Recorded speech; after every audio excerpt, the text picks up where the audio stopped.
Saludos, os doy la bienvenida a este vuestro canal. Bueno, pues había comentado en el vídeo precedente que nos dice Edith Stein que el árbol de la cruz el árbol de la cruz es la respuesta al árbol del conocimiento de la ciencia del bien y del mal, del cual se nos habla en el Génesis. Es como decir que la ciencia de la cruz, que es el tema de esta obra de la filósofa alemana, basada asimismo en la obra de San Juan de la Cruz, es lo mismo que decir que la ciencia de la cruz es la respuesta redentora a, a esta ciencia del conocimiento del bien y del mal. Ya os había explicado en el vídeo precedente cómo la santa nos decía que decidir es estar en un nivel equivocado, en el sentido de que por el bien no hay que decidirse, sino que de manera natural emana de nosotros como un servicio, un gozoso hacia nuestros semejantes. Eso es lo que nos daba a entender Edith Stein. Bueno, pues voy a compartir, habida cuenta de que la ciencia de la cruz es una réplica al simbolismo de ese árbol que se encontraba en el paraíso, de cuyo fruto tomaron Adán y Eva, como sabemos. Voy a compartir la entrada de la editorial Herder, el diccionario de la Biblia, que nos dice lo siguiente: ciencia del bien y del mal. En medio del paraíso estaba el árbol de la ciencia del bien y del mal. Yahvé prohibió al hombre, bajo pena de muerte, comer del fruto de ese árbol.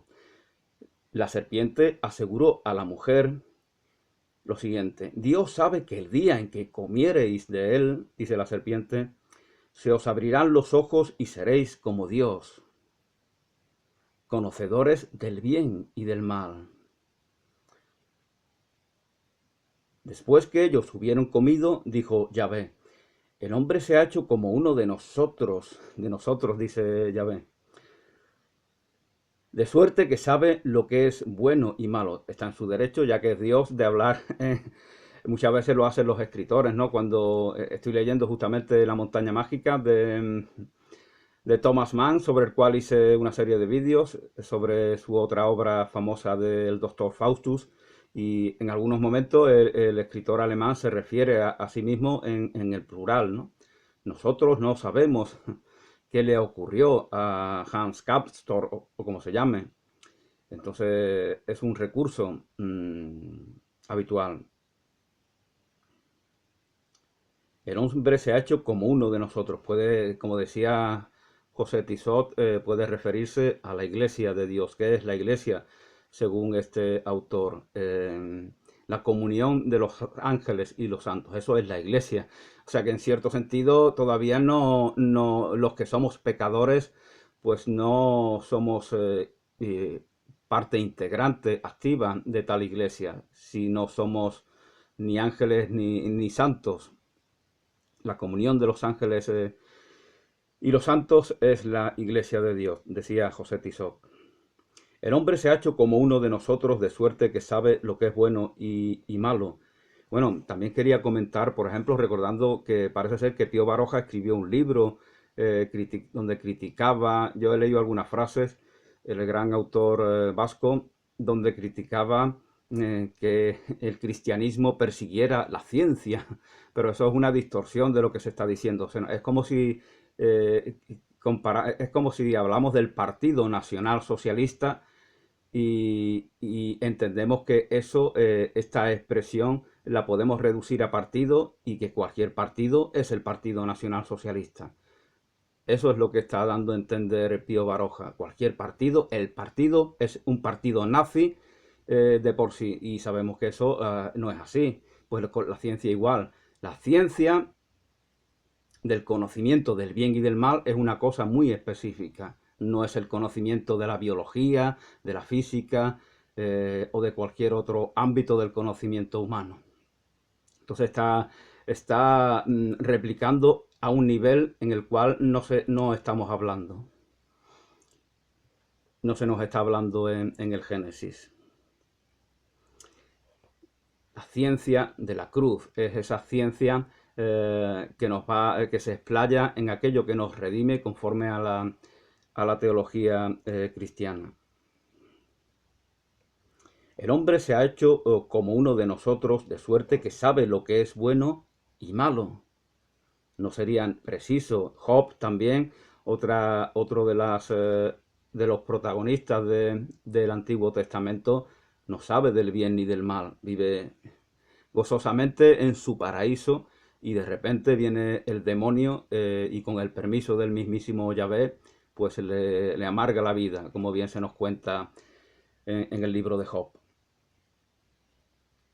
En tanto que se da hoy por generalmente admitido el carácter simbólico de este árbol, ya el nombre mismo alude a ello. En cambio, el sentido de conocer el bien y el mal sigue siendo objeto de encontrados pareceres, como no puede ser de otra manera, evidentemente. En el ámbito de cuando ya hemos optado por decidir, pues nos vamos a confrontar, nos vamos a pelear, vamos a debatir, vamos a discutir. Eso, desgraciadamente, es lo que nos toca. En ese ámbito de la naturaleza, en el cual pues no nos hemos reconocido, no hemos reconocido en nosotros la voluntad de trascender tal naturaleza y reconocernos en la sobrenaturalidad, en la cual pues nos encontramos en ese castillo interior, con ese abrazo del Creador que recibimos en la séptima morada, utilizando el lenguaje de Teresa de Jesús. Partiendo del vocabulario bíblico, muchos exégetas, así últimamente Humbert, y del lado católico Juncker, entienden la expresión en el sentido de saberlo todo, ser sagaz y entendido. En el libro de Samuel, si no me equivoco, la prudente mujer tecoita dice a David, como el ángel de Dios a David, el padre de Salomón, aquel que mató a Goliat con una honda. Dicen que fue el primer motociclista, como dice el chiste que se contaba cuando yo era niño. ¿Quién fue el primer motociclista? David, que mató a Goliat con una honda. Bueno, pues este motociclista recibió de esta mujer el siguiente comentario. Como el ángel de Dios, así es mi Señor el Rey para entender el bien y el mal. Como el ángel de Dios, así es mi Señor el Rey para entender el bien y el mal. Y la mujer igualmente dice, mi Señor es sabio como la sabiduría del ángel de Dios para saber todo lo que acontece sobre la tierra. Igualmente se nos dice en este libro de la Biblia, no hablaba ya Absalón palabra con Amnón, ni buena ni mala. Pregunta el viejo Barzillai, ¿puedo ya distinguir entre lo bueno y lo malo? Son comentarios, son ejemplos de lugares de la Biblia en los cuales se alude al bien y al mal. ¿Puedo ya distinguir entre lo bueno y lo malo? Es decir, ¿puedo gozar de placer alguno de los que ofrece la corte de David? Esta omnisciencia se atribuye Yahvé a sí mismo, se nos dice en el Génesis. Entiéndase o no en el sentido irónico este último pasaje, en él se indica en todo caso que el hombre, por haber comido del árbol de la ciencia, se ha hecho, en cierto sentido, omnisciente.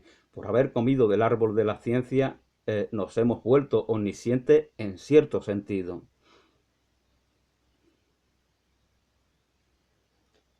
Al igual que Yahvé, este se irrita efectivamente de que el hombre pueda comer también del árbol de la vida. Se irrita, o teme, mejor dicho, teme de que el hombre, ya hice unos vídeos sobre este pasaje de la Biblia. El hombre, Dios, Yahvé, teme de que el hombre, tras haber comido del árbol del conocimiento de la ciencia del bien y del mal, y haber caído en el estado mortal, teme Dios que coma, teme Yahvé, que coma el hombre del árbol de la vida y de esta manera se eternice en el sentido en el que tal cosa pudiera darse, se eternice en ese estado de pecaminoso tras comer de ese árbol. del árbol de la vida, porque hay dos árboles importantes: el árbol de la ciencia, del conocimiento del bien y del mal, del cual Eva y Adán comen, y el árbol de la vida, del cual Eva y Adán no comen.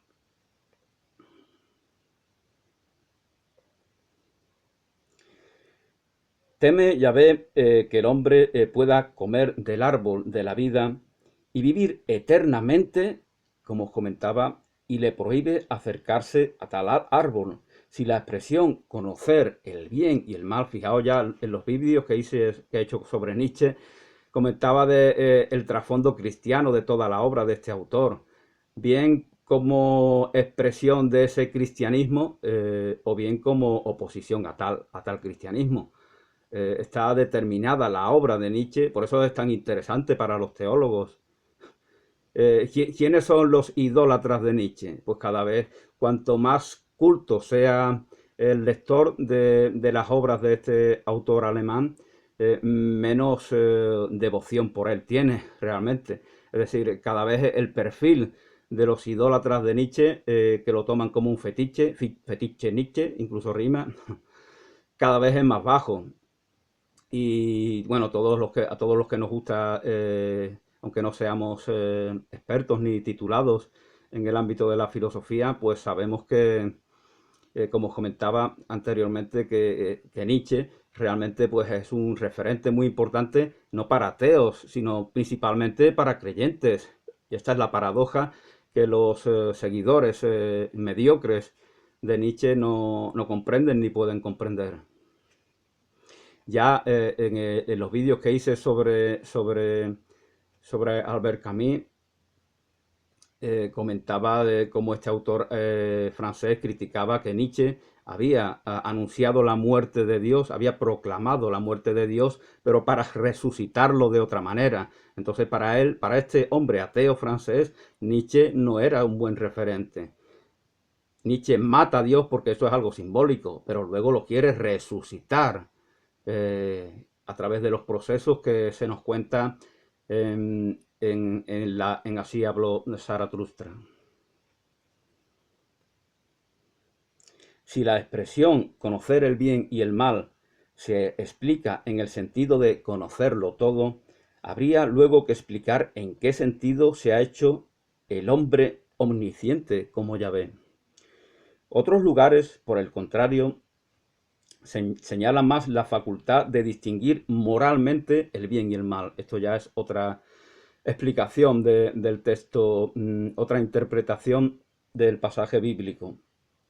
Vuestros hijos, que hoy todavía no distinguen entre el bien y el mal, entrarán en Canaán. Esto se nos dice en la Biblia, y también se nos dice, Emmanuel comerá nata y miel hasta que sepa rechazar el bien y elegir, hasta que sepa rechazar el mal y elegir el bien. La tierra será abandonada antes de que el niño sepa rechazar el mal y elegir el bien. Yahvé llena el hombre de ciencia e inteligencia y le muestra el bien y el mal. Pero difícilmente pudiera decirse que el comer del árbol de la ciencia hubiera dado al hombre esa facultad de distinguir el bien y el mal y despertado su conciencia. Difícilmente pudiera decirse esto.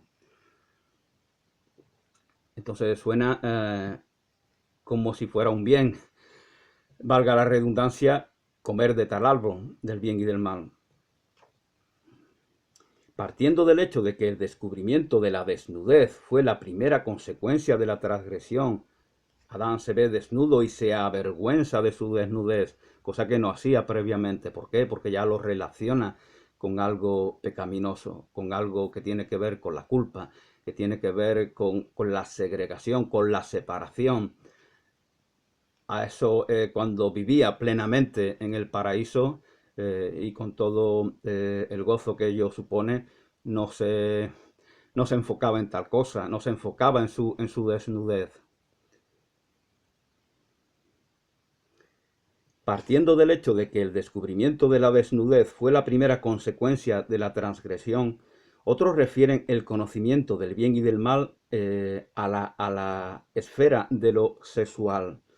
Conocer el bien y el mal significaría adquirir conocimientos sexuales, es decir, saber distinguir los sexos y la significación del comercio sexual. Ya entramos en el ámbito de lo comercial, del mercadeo, que tiene que ver con esa separación. Mercadeo, ¿por qué existe el mercado? Porque existe la separación, porque existe la segregación, porque existe la codicia de querer ser más que nuestros semejantes.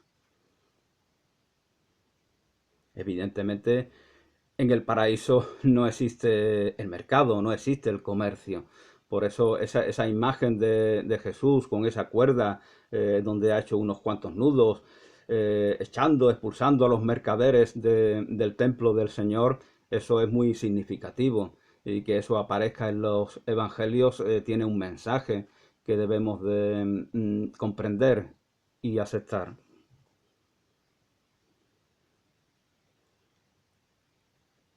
Sin embargo, esta interpretación tropieza con lugares como esta de un pasaje del Génesis, y también con el hecho de que un hebreo apenas pensaba en lo sexual al oír hablar del bien y del mal. Bueno, esto se nos dice aquí, que un hebreo en esa época apenas pensaba en lo sexual al oír hablar del bien y del mal.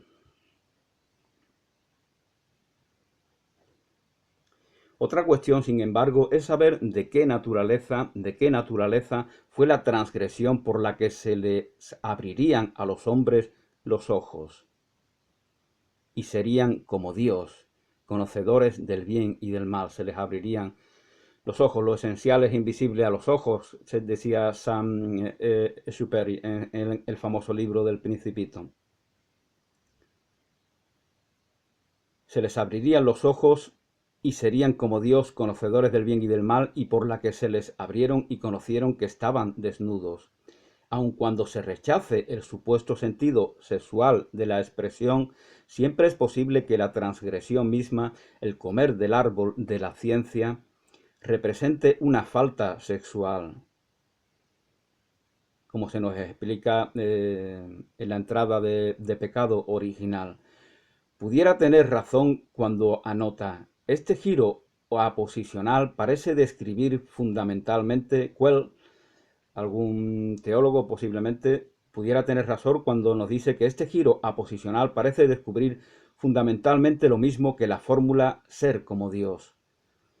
Y uno y otro intentan, sin duda, velar más que revelar. Uno y otro intentan velar más que revelar. No puede, por tanto, decirse absolutamente cuál sea con certeza su sentido.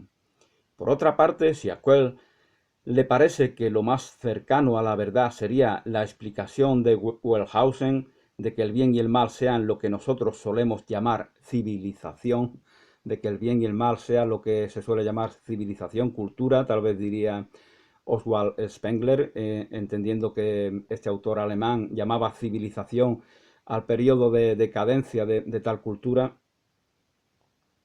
Esto es claramente desconocer el vocabulario hebreo antes expuesto. Evidentemente hay que conocer la lengua la cual está escrita, están escritos los textos bíblicos para comprender en detalle qué se nos está diciendo. Bueno, pues esto se nos dice en el diccionario de la Biblia de la editorial Herder, y ahora voy a dar lectura, como había dicho en el vídeo precedente, del poema de Juan de la Cruz, O llama de Amor Viva, antología de la poesía española del siglo de oro, de la editorial Austral. En este caso, San Juan acude a la imagen del fuego y de la llama pura y de la llama para expresar la fuerza de su pasión. El poema se construye por la sucesión de oxímorones, unión de términos opuestos, en una catarata de exclamaciones e invocaciones que traducen el momento de mayor exaltación, Aquí esa alma que pasaba por esa noche oscura Parece ser que la ha trascendido y se encuentra con el amado. Llama de amor viva. Oh llama de amor viva que tiernamente hieres de mi alma en el más profundo centro, pues ya no eres esquiva. Acaba ya si quieres, rompe la tela de este dulce encuentro. Oh cauterio suave, oh regalada llaga, oh mano blanda, oh toque delicado, que a vida eterna sabe y toda deuda paga, matando muerte en vida, la has trocado. Oh lámpara de fuego en cuyos resplandores las profundas cavernas del sentido, que estaba oscuro y ciego con extraños primores, calor y luz dan junto a su querido. Cuán manso y amoroso recuerdas en mi seno, donde secretamente solo moras, y en tu aspirar sabroso del bien y gloria lleno, cuán delicadamente me enamoras, cuán delicadamente me enamoras. Bueno, pues esto nos decía Juan de la Cruz y voy a continuar compartiendo algunos de mis apuntes sobre la ciencia de la cruz de Edith Stein, que nos ya comentaba en el vídeo precedente que la encarnación del Dios hombre evoca el matrimonio místico en Cristo Jesús. Ambas naturalezas se unen en una sola persona. En Cristo Jesús ambas naturalezas se unen en una sola persona, mientras que en el matrimonio místico están en contacto y se unen dos personas manteniendo su dualidad. Amado y amada mantienen su individualidad. En el matrimonio espiritual, la amada recibe la ciencia sagrada de Dios. Esa es la ciencia que nos conviene, la ciencia sagrada de Dios, la ciencia que responde a esa ciencia del conocimiento del bien y del mal que nos trae la muerte a través del pecado. Esposa del Hijo de Dios significa igualdad con Él. Esto dice Edith Stein. Por eso tiene esa reputación de feminista. Verdaderamente era una activista feminista en sus tiempos anteriores a la conversión cristiana y mantiene en gran medida muchas de sus convicciones feministas, ¿no? Sin embargo, para las feministas de hoy en día es muy difícil reconocer como una de las suyas a esta mujer, porque ella entiende como algo trascendente el vivir, que cada hombre y que cada mujer viva conforme a su rol. Es algo fundamental para que ejerza su verdadera libertad. Así lo entiende la santa, que escribió mucho sobre este tema antes y después de su conversión. Escribió y dictó muchas conferencias al respecto. Esposa del Hijo de Dios significa igualdad con Él. El alma se gana para Dios cuando se pierde a todo lo que no es Dios. El alma se gana para Dios cuando se pierde a todo aquello que no es Dios. Por eso la necesidad imprescindible de traspasar por esa noche oscura del alma, por esa muerte de los apetitos, de los sentidos, que ya no encuentran satisfacción en los atractivos mundanos. Esa oscuridad es lo que representa tal ausencia de satisfacción y por lo tanto se comienza a aspirar a algo que trasciende a toda esa mundanidad. Se comienza a comprender la verdadera vida que se encuentra en el abrazo del amado, utilizando el lenguaje de Juan de la Cruz. Dios no puede amar cosa fuera de sí. Dios no puede amar cosas fuera de sí. De ahí la necesidad imprescindible de lo que antes comentaba. No recibimos, no somos receptores del amor incondicional de nuestro Creador si nos decidimos por un ámbito en el cual nos expresa en toda su inmensidad, en toda su grandeza, ese amor. Dios no puede amar cosas fuera de sí. Si no estamos en Dios, Dios no puede amarnos. Dios nos ama en el reino de Dios, eso que no es de este mundo, en palabras de Jesús de Nazaret. El más puro, nosotros nos negamos a su amor en la medida en que nos rendimos a los apetitos que nos unen a lo mundano, en la medida en que reverenciamos lo que pertenece al César. En esa medida nos estamos negando al amor de Dios. El más puro trae más íntimo entender y por consiguiente más puro y subido gozar. El amor más puro trae más íntimo entender. De aquí, para la santa, amar y conocimiento van de la mano. Cuanto más amamos es porque más entendemos, más comprendemos, más empatía tenemos, más comprensión de la verdadera vida, de la verdadera libertad. Más próximos estamos a ser receptores de la gracia de Dios que nos permite manifestarnos en ese nivel, en esa sobrenaturalidad. El amor más puro trae más íntimo entender. El amor más puro trae más íntimo entender y consiguientemente más puro y subido gozar. El gozo, igualmente, el verdadero gozo está en relación con ello. No nos incita la santa a un sufrimiento, a un padecer, a una tortura, a un cilicio. No nos está invitando a ello. Desgraciadamente, en el mundo hay dolor, hay tristeza, hay sufrimiento y por lo tanto, si nuestro corazón se abre, va a sentir tal dolor, tal sufrimiento, tal noche oscura por la cual la santa tuvo que pasar cuando la llevan al campo de concentración y ahí la ejecutan junto a muchísimos de sus hermanos hebreos.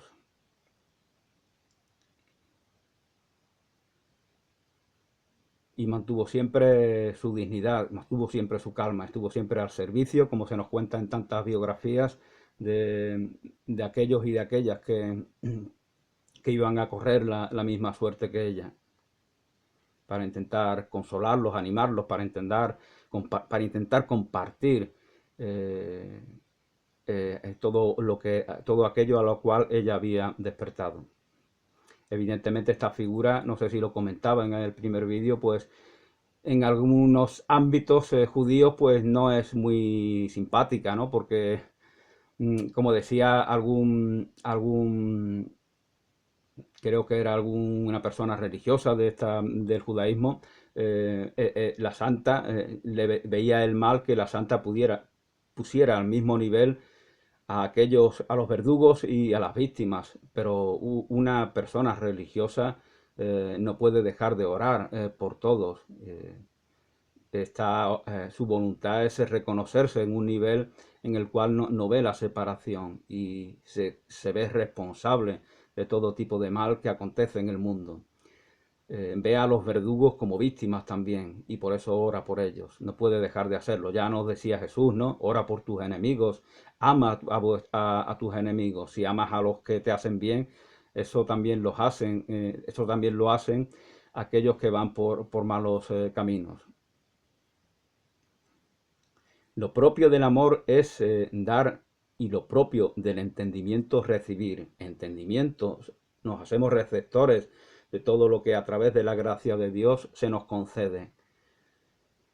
Amor, damos, expandimos en lo que recibimos a través de esa gracia en todos nuestros actos, en todas nuestras palabras, en todas nuestras acciones, en todas nuestras obras, de una manera natural, porque como comentaba en el vídeo precedente, no consiste en decidirse, sino que de forma sintonizamos con la voluntad de Dios, nos da a entender la santa, y de esa forma pues nuestra voluntad es expresión también de esa voluntad divina.